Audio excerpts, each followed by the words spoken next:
Good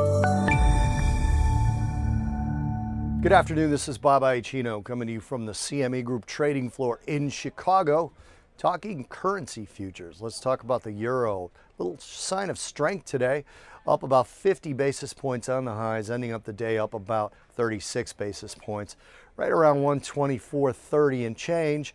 124.51 was the high, just crept above that 50-cent level that people look as psychological importance.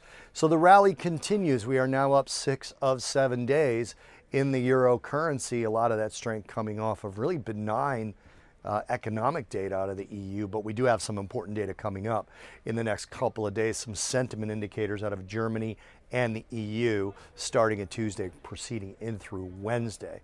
We had Peter Pratt, who is the Austrian central banker who's on the ECB's governing council, make some comments today.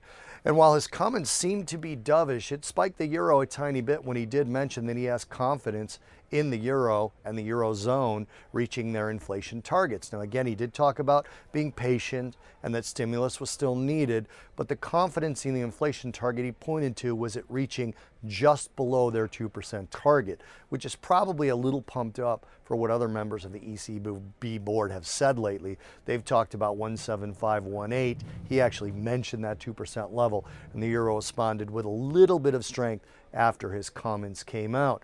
We also had President Trump weakening the dollar. Largest currency pair traded in the cash market is the euro against the US dollar. So if the euro is weaker, if the dollar is weaker, the euro is likely to be stronger.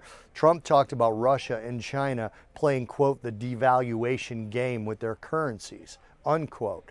So that kind of implies that he wants to play that game with them, or rather battle them in terms of devaluing the US dollar versus those currencies, and obviously versus the rest of the currencies in the world. And that hit the dollar a little bit, which gave another little bit of a lift to the euro. Trump talking about devaluing. He didn't actually say they were going to devalue the dollar, but if China and Russia are playing the devaluation game, and he is so focused on trade deficits, it would imply again that this particular executive branch might have a weak dollar policy, probably pumping up the major currencies that trade against the US dollar, strongest of which being the euro. This is Bob Iaccino coming in from the CME Group trading floor with a 36 basis point higher euro from Chicago.